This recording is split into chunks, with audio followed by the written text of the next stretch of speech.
So welcome to the online orientation on the MATATAG curriculum for English 8. This presentation will mainly focus on pedagogy, assessment, and learning resources intended for English 8. At the end of the session, participants are expected to number 1, explain the instructional design framework of MATATAG curriculum in the context of English 8.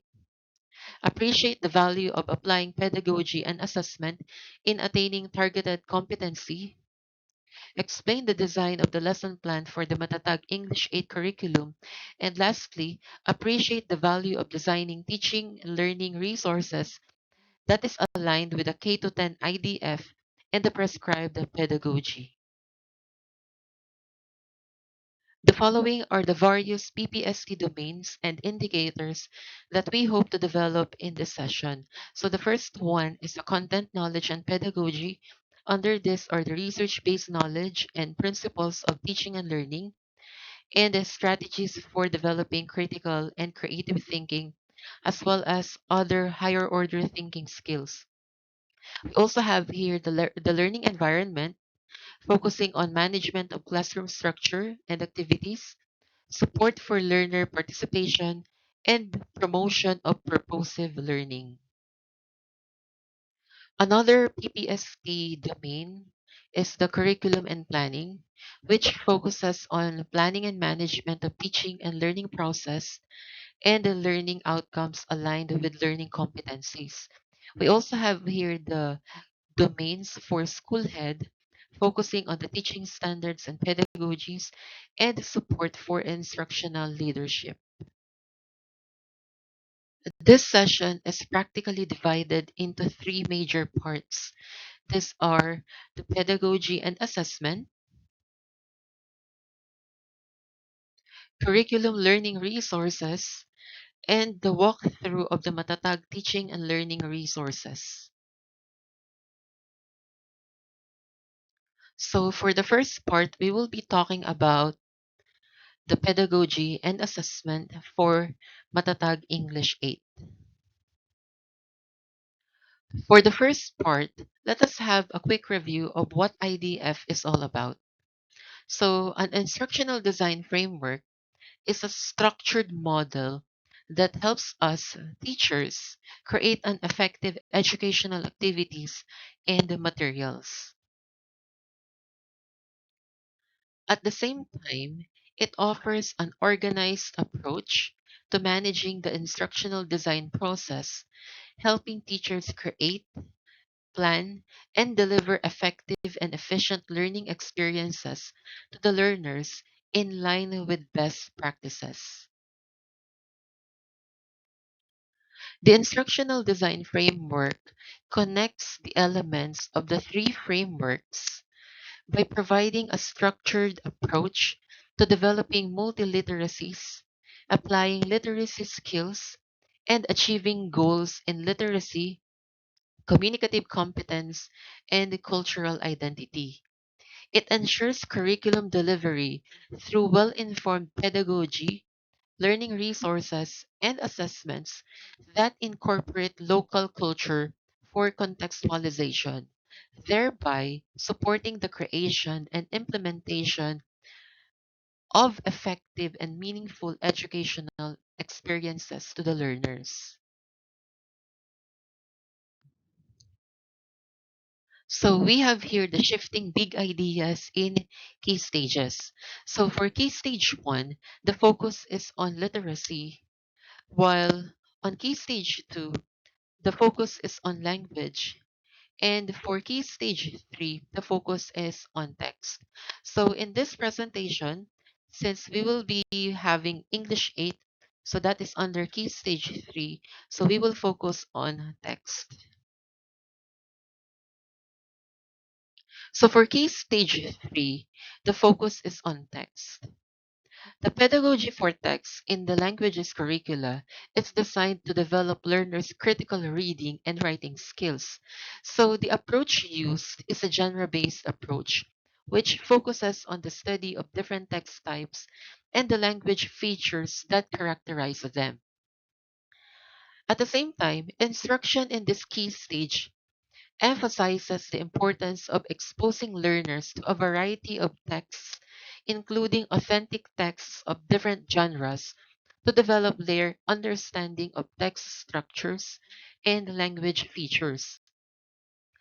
And lastly, teachers are encouraged to use explicit teaching of text features and modeling of text types as a way to support learners' understanding and use of language. So for a genre-based approach, the central belief here is that we don't just write. We write as something to achieve some purpose, and it is a way of getting something done. On the basic principle of genre-based approach, as what was stated by Tardy in 2019, the basic principle of genre-based language teaching is that awareness of the forms, purposes, and social contexts of texts will aid in writing development. And Krashen in 1993 suggests that second language writing skills cannot be acquired successfully by practice in writing alone, but also need to be supported with extensive reading. Meaning to say, exposure to the target text type is crucial in Key Stage 3 for learners to learn its form, purpose, and social contexts. In genre-based approach, texts are organized in various ways to meet their purpose. At the same time, an effective text has a distinct sequence of stages that help it accomplish its goal. At the same time, teachers may also use translanguaging while using genre-based approach. So teachers continue to recognize the importance of the learner's first language in the process of acquiring a target language through the use of translanguaging strategies to facilitate the development of learners' communicative competence, and that is according to Savignon in 1987. On the assessment for Key Stage 3, which focuses on text, assessment should be multimodal, using print, visual, and digital texts to evaluate learners' ability to communicate through various media. At the same time, for assessment, it should also measure progress in critical literacy skills, such as analyzing and interpreting texts and effectively constructing and communicating meaning. So let's take a look at Highland's model of genre teaching and learning cycle. So here, the learner will be able to develop a specific text type by following the three major stages in the model. So the first one is modeling. In modeling, there will be a discussion and analysis of the text structure, context, and the language in order for the learners to be exposed to the text type that they will be doing. At the same time, for joint construction, the teacher and the learner now will collaboratively write a specific text based on the modeled text that they have. And then for the third stage, which is independent construction of text, the learner now will write on his or her own. Then after that, the teacher will provide a feedback based on the text written by the learner. And then after the feedbacking, the learner now will redraft and edit the text that he or she wrote based on the feedback given by the teacher. By having prior understanding and experiences of stage 1 and stage 2, the students are ordered to write a certain type of genre as what they have learned before. The student write a given genre type independently. In this case, the teacher must be sure that the students really understand the features of a certain genre, such as the communicative purpose, structure element of the text, grammatical patterns usage, relevant vocabulary usage, and textual devices as well, in order to have a vivid pictorial flowchart of cyclic teaching and learning of writing through genre-based approach. For the next part of the presentation, we now have the curriculum learning resources for MATATAG English 8. The following are the three considerations in lesson planning in the MATATAG curriculum. So we have here the DepEd Order 42, series of 2016. We also have DepEd Order 14, series of 2023. And we also have the Instructional Design Framework, or the IDF. So the Venn diagram shows the relationship among DepEd Order 42, series of 2016, DepEd Order 14, series of 2023, and MATATAG Instructional Design Framework. And the Venn diagram reveals that the lesson plan components are the same except for the MATATAG IDF wherein integration is included, meaning to say only the format changes in the MATATAG curriculum lesson planning. For the format and design of the lesson plan, so the first major part in the lesson plan is the curriculum content, standards, and lesson competencies. So under this part, we have the content standards, performance standards, learning competencies and objectives, content, and integration.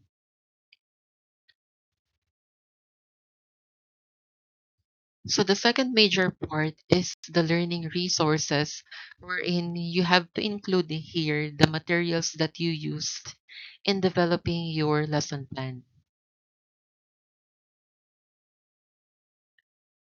For the third part of the lesson plan, we have the teaching and learning procedure, particularly activating prior knowledge, establishing lesson purpose, developing and deepening understanding, making generalization, evaluating learning, teachers' remarks, and reflection.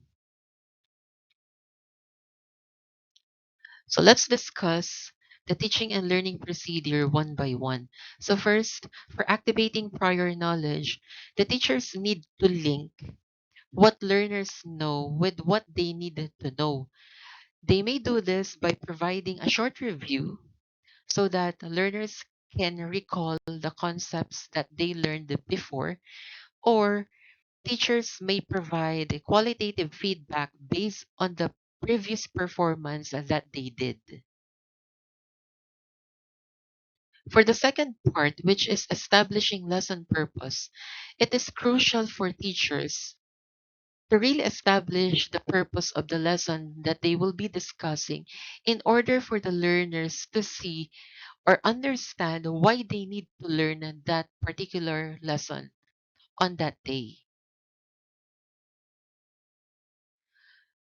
For the third one, which is developing and deepening understanding, it is important that teachers provide good activities that will really develop and deepen the understanding of the learners as to what topic they are talking about. For the next part, which is making generalization, learners may synthesize what they understand on the topic by providing them some reflective activities or questions that they may do. For evaluating learning, teachers now may provide assessment that will measure how much the learners learned from the discussion. It could be a paper and pencil type of text, but it is highly encouraged that whenever we provide an assessment to the learners, we provide an authentic assessment to them. For the teacher's remarks, the teacher here may provide relevant observation and critical teaching events that he or she observed during the process. And then for reflection, based on the teacher's remarks, he or she now may reflect on those observations that he or she may use as input for a possible lack session. For the next part, we now have the components of the student worksheet. In the worksheet, there are only 5 parts. So the first one is activity number, objectives, materials needed, instructions, and synthesis, extended practice, and differentiation. Particularly for materials needed, it should be explicitly mentioned that if learners need a copy of the text, it should be provided in the material. At the same time, any other materials that they need should be mentioned in the materials needed so that learners will be able to provide them ahead of time. And then for instructions, this will serve as a guide for the learners as to how they will do the activity. For the last part of the worksheet, which is synthesis, extended practice, and differentiation, learners now will answer questions to synthesize what they have learned based on the text that they read or based on the lesson that they had. At the same time, there may also be an additional activity for a possible extended practice. And it is also suggested that there may be a differentiated activity so that it will match learners' progress. For the third part of my presentation, I will now walk you through with the MATATAG teaching and learning resources for English 8. For the lesson exemplar, we are going to use English grade 8, quarter 1, lesson 1 of week 3, which is week 1. So as you can see in the lesson exemplar template, first we have the curriculum content, standards, and lesson competencies. As what I mentioned during the second part, we have the content standards, performance standards, learning competencies and objectives, content, and integration. So the integration for this lesson is more of the sustainable development goal of the United Nations. For the second part, which is the learning resources, as you can see, it is evident that all of the references or learning resources used in developing the lesson plan are reflected on the learning resources part. For the third part, which is the teaching and learning procedure, particularly on activating prior knowledge, in the lesson plan, they have a crossword puzzle. And on the right side, there is a notes to the teacher as to how they will implement the activity in their classroom. To continue, another activity is the fill lit flashback in the lesson plan. And then on the left side or on the right side, there is a note to the teacher so that the teacher will be guided. Still part of day 1, based on the lesson exemplar, establishing lesson purpose.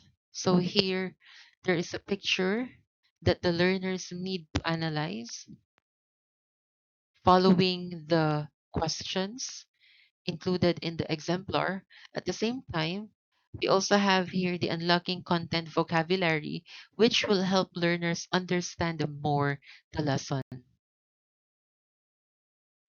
Still part of day 1, under developing and deepening understanding, which is explicitation. Here, there is an activity wherein the learners need to look at the picture and tell something about it. And then after that, they will be reading a short text. After reading the text, there is now some guide questions that the learners need to answer so that the teacher will be able to check whether the learners understand the text that they read.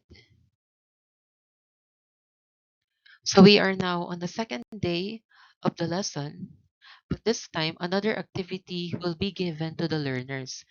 But the focus of the activity now is on the characters, characterization, and methods of characterization. So after the learners understand now the concept of a character and characterization, they need now to answer some guide questions.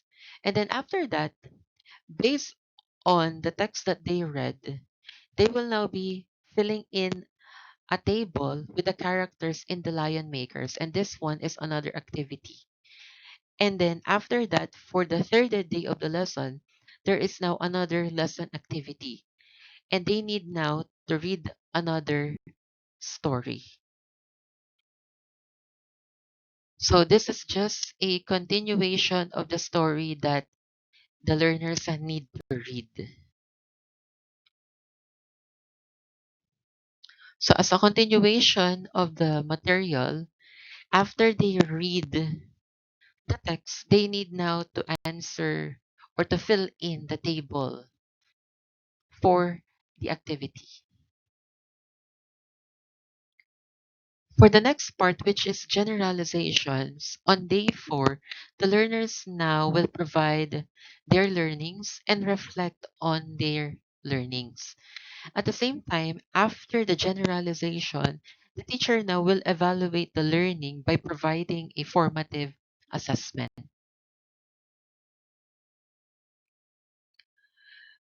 As a continuation, in evaluating learning, teachers may provide an assignment or homework, and that is optional. For the next part, which is teachers' remarks, teachers may note of their observations on the following areas: strategies explored, materials used, and learner engagement. At the same time, this will only focus on the effective practices and the potential problems that they encountered.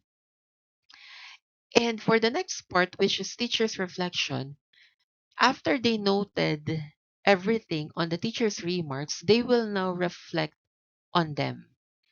And this will be used as an input for their learning action cell. For the learning activity sheet, we'll be using English Grade 8 Quarter 1, Lesson 1, Week 1. So as you can see, in the learning activity sheet, there is learning area, lesson number, lesson title or topic, then name of the learner, quarter, date, and then grade and section. And then below that, the specific parts that I mentioned during the second part of my presentation, which are activity number, objectives, materials needed, and instructions.